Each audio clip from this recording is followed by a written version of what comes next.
Bread को factory में कैसे बनाया जाता है, इसे जानने के लिए आज हम आपको एक बहुत ही खास फैक्ट्री की ओर ले चलते हैं। सबसे पहले ब्रेड बनाने के लिए जरूरत होती है इसके रॉ मटेरियल यानी कि ढेर सारे गेहूं की। इसलिए अच्छी क्वालिटी के गेहूं को ट्रकों में भरकर फैक्ट्री में लाया जाता है और फिर गेहूं को खास तौर पर एक बड़ी सी मशीन में पीसा जाता है और एक खास टेम्परेचर और खास तरीके से इसी पीसा जाता है ताकि ये ना तो ज्यादा बारीक हो जाए और ना ही बहुत ज्यादा मोटा, यानी कि एग्जैक्ट साइज में पीसने के लिए इस मशीन का इस्तेमाल किया जाता है। मार्केट में ब्राउन ब्रेड, व्हाइट ब्रेड और कई तरह की ब्रेड आती है। व्हाइट ब्रेड को मैदे से बनाया जाता है और ब्राउन ब्रेड को बनाते वक्त गेहूं के आटे से उसके चोकर को छलनी से छानकर अलग किया जाता है ताकि इस ब्रेड में गेहूं का छिलका भी इन्वॉल्व रहे जिसमें फाइबर मौजूद होता है। अब आटे को तैयार कर लेने के बाद फैक्ट्री की दूसरी यूनिट जहां पर इस आटे के मिक्सिंग की प्रोसेस की जाती है, जहां पर एक बड़ी सी मशीन में आटे को डाल दिया जाता है और उसके साथ में मिलाया जाता है कुछ मात्रा में ईस्ट और गर्म पानी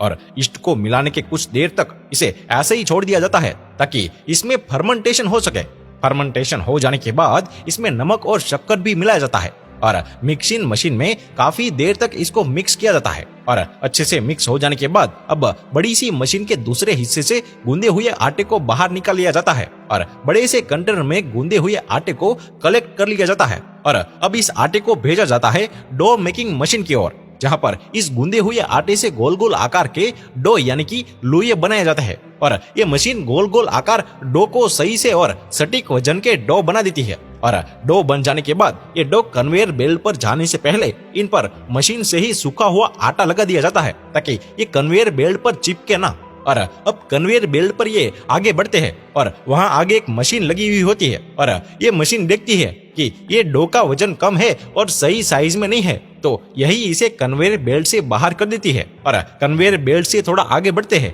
तो सामने एक कन्वेयर बेल्ट पर एक लोहे की जाली पर्दे की तरह दिखाई देने वाली मशीन आ जाती है जिसके अंदर से ये डो गुजरते हैं। तो इसमें से गुजरने पर इसका आकार जो है वो बदल जाता है और ये उस आकार में आ जाती है जिस आकार में ब्रेड बनी हुई होती है। अब ये सिर्फ एक रफली आकार होता है। सही आकार देने के लिए इस मशीन से बाहर निकलने पर कुछ मोल्ड्स भी रखे हुए होते हैं जिन पर ये डो रख दिए जाते हैं और फिर ये कन्वेयर बेल्ट पर आगे बढ़ते हैं। मोल्ड पर डो रखे जाने से कन्वेयर बेल्ट पर लगी हुई मशीन के दबाव से इसका आकार मोल्ड के आकार के जैसा हो जाता है और फिर इसे भेज दिया जाता है इसकी बेकिंग प्रोसेस के लिए फैक्ट्री के दूसरे हिस्से में, जहां पर एक बहुत ही बड़ी बेकिंग मशीन लगी हुई होती है। इसमें एक साथ कई सारे ब्रेड बेक किए जाते हैं। कन्वेयर बेल्ट पर आते हुए मोल्ड में रखे हुए ये ब्रेड इस मशीन में जाते हैं और इस मशीन के अंदर 50 से 55 डिग्री सेल्सियस का टेम्परेचर होता है जिससे ये अच्छे से 8 मिनट के अंदर ही पक जाते हैं। अब 8 मिनट के बाद जब इन्हें मशीन से बाहर निकाला जाता है